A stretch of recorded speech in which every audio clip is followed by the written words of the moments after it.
Good morning, good afternoon, and good evening. What's up? What's going down? Gravecrawler here, and I am very excited for Alpha Clash PvE.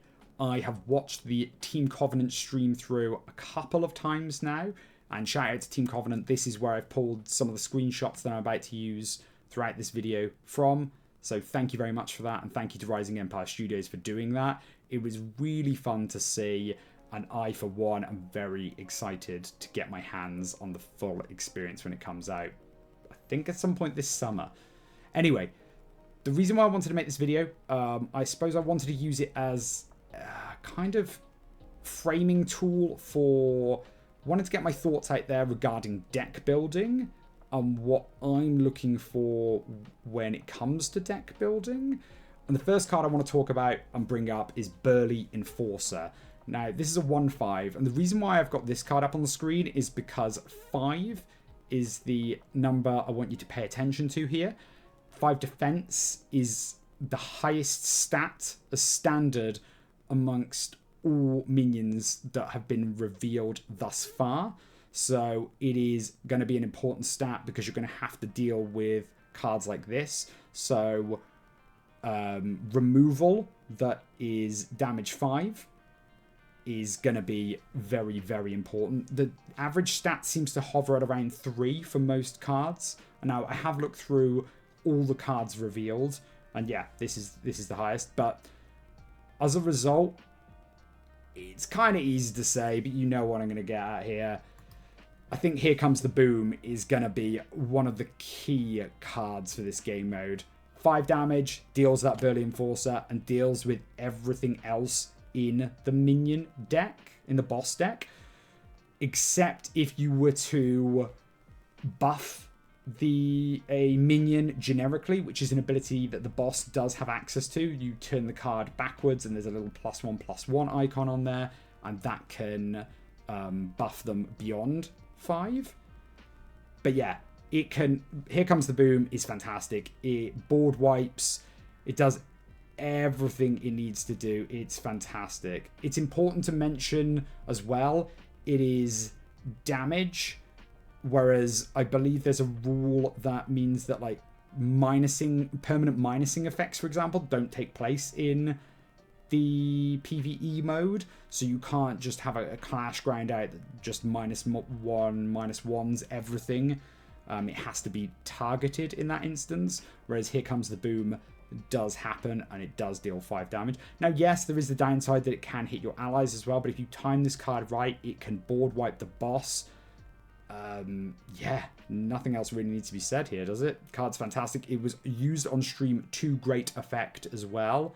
So yeah, my first tip, I think, is going to be that Here Comes the Boom, shockingly, is very good, but no, seriously, the 5 is the greatest value that you're going to have to really focus on, but on average you're looking at about 3 defense for most minions. So those are the values you've got to be looking at when it comes to your deck building and damage, and say if you want to do clash damage with creatures, that's the value you need to bear in mind for that. Now, next is flanking the enemy. The reason why I've got flanking the enemy up, it's a clash ground, and look in the bottom right corner, there is the number 3 there. In the PvE mode, you can only get rid of the boss's clash grounds with a clash ground of your own that is the same number or greater. Most of the clash grounds are 2 or 3 in the boss deck that have been revealed thus far anyway. And flanking the enemy was a particularly scary card from what I could see, and I think they mentioned it on stream, and I completely agree. This card can do a lot of work and can end the game for the boss very, very quickly. So this needs to be removed ASAP. So I guess tip number 2 for me is going to be that I'm going to be considering a good number of clash grounds in my deck that cost 2, 3, or 4. So that I can remove some of these key clash grounds from the boss. So just ones off the top of my head that I could see. Victory Peak looked particularly good to me because you can gain health, and we'll get onto that in a little while. And it also, both the other abilities are usable in the PvE mode. So, for example, things like giving something flight doesn't work because there's no flight in the PvE. They've explained that I think it's being... the fight is underground or something. So, yeah, flight isn't there. Anyway, Victory Peak, all the abilities work, and it is cost 3, so it will negate the Clash Grounds that the boss deck has out. The other one is the Bean, 2 cost, and same thing really. We're just looking to have a Clash Ground that does something beneficial for the deck that we have, and also it's mainly there to counter the potentially really nasty effects that the boss Clash Grounds can put out. So that is tip number 2, Clash Grounds that cost 2, 3, or 4.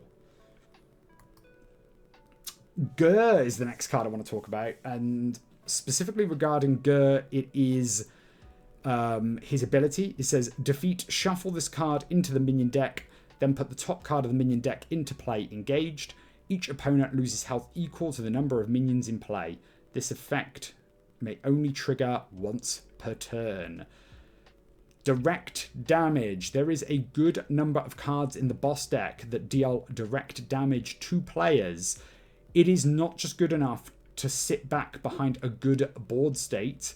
You are going to have other tools in your arsenal when it comes to survival. This tip specifically relates to, I think, healing is going to be quite important in this game mode. First card that I want to point out is Mozzarella Sticks. This was used on stream. I don't think to great effect, but I think the card's very, very good. When this card attaches to a clash card for the first time each turn, your contender gains 1 health. So repeatable effects that gain health, I think, are going to be really, really good. Then enter the battlefield effects. So Haven, hiding in plain sight, being able to gain 2 health, good amount of health there. And then this one, I think, is going to be really important, and I think cards like it are going to be really important. And I want to bring up Mend because it says target contender gains 3 health. Being able to target any contender, I think, is going to be very powerful in this mode. And that goes for, I think, many of the cards in the PvE game mode. If you're able to target any contender with powerful effects, giving yourself that versatility, I think, is going to be super important in the PvE. So yeah, so Mend for me seems very, very strong. And yeah, overall, with the indirect damage that the boss deck seems to have quite a bit of, I think this tip is just get some healing in your deck. You cannot just rely on being able to obstruct in order to survive. So, next one, the Portal. I bring up the Portal because, now, important to mention, obviously I've only viewed the stream a couple of times and I've never played the game mode. That is important to mention. But unless somebody corrects me, and please do correct me in the comments, and that goes for this entire video, if there's anything I've gotten wrong, please let me know. But to my knowledge, the Portal is open. This is the Portal boss at the start of the game. This is the boss that you have to fight. But the Portal is open. So for me, unless I've got this wrong, my next tip is utilize cards that have effects where it says, if the Portal is open, gain X or Y benefit from it. So specifically, first one, Lava Blitz. If the Portal is open, each player discards their hand, then draws 5 cards. So this card is getting a good effect when the Portal is open. And actually, Lava Blitz touches on another aspect of the PvE that I think is going to be really important. And that is actually scalability in cards, I think, is something to consider as well. So Lava Blitz in a 1 versus 1 scenario, it can be powerful depending on the situation. But can you imagine a scenario where you have yourself and a couple of friends with you against the boss? The boss has a full hand of cards and you guys are all out of cards. the portal is open, you play down Lava Blitz, and you all get to replenish to 5 cards. Scalability is going to be important, and I think cards like this can have massive, massive upsides. Another card for the portal is Death the Endbringer. So it says at the start of your turn, if the portal is open, you may put target clash card with an initial resource cost of 3 or less from your Oblivion into your clash zone. So, repeatable effect based on the portal being open. This could be scary. This could be very scary. Now, it is worth bearing in mind that, especially for a card like this may be less powerful because it might be that you are hoping to take out the portal by the point that you're at 7-8 resources, say, so you might not be able to gain the effect for too long. But if you can ramp to get this out faster, for example, and also just generally it is a good repeatable effect, I still think it's worth considering these if the portal is open cards. And then the last one for this tip of utilizing cards that care about the portal, Morak the Devourer. So it says, counterattack, you may pay 2. If you do, put this card into play from your accessory zone. If the portal is open, you may pay 1. Okay, so it's made cheaper by the portal being open. One really good point. Another point to bear in mind with Morak specifically, and again, correct me if I'm wrong, you get to untap at the end of your turn, if I've got this correct, 2 resources. So for decks like, say, Lord Krung, where you play down ambush cards face down as traps, and then when the boss swings at you, you have spare resources for counterattacks. Now that, if I've got that right, is another aspect that could be really, really interesting. Utilizing those 2 resources at the end of your turn during the boss's turn, I think could be key to victory. I don't know how quite to do that yet. If anybody has any suggestions, please let me know. But it was just a thought I had. I noticed quite a lot during the stream those resources weren't being utilized, but the fact that there is a mechanic that is allowing you to untap 2 feels to me like it could be really, really important for maximizing potential output. So anyway, yeah, that is Portal being open cards. I think you really want to consider them when it comes to the deck building. I think the final point to make in this video is regarding focus. And I've got the focus token up on the screen. Now, bear in mind with this ability, it is only active when the portal is open. Once you've defeated the portal, I don't believe you can utilize the effect that I'm about to mention. But the important thing to note here is if your contender would be the target of a clash buff, at the end of this clash, give the focus to the player to your right. Now, very important to mention here, I think this is really cool, and I saw a really cool moment on stream between Garrett and Zach where the focus was switched by a clash buff being used by one of them, which switched the focus. I think this juggling, I don't know, I'll call it juggling of life totals between the players. So say if I'm on 1, I'm about to die, and the boss is I have the focus and the boss is about to attack me. If your ally is able to play a clash buff and switch the focus to them, and then have all that damage go on them if they're on a much higher total and can take the damage, that is going to be of paramount importance, I think, when it comes to beating the boss.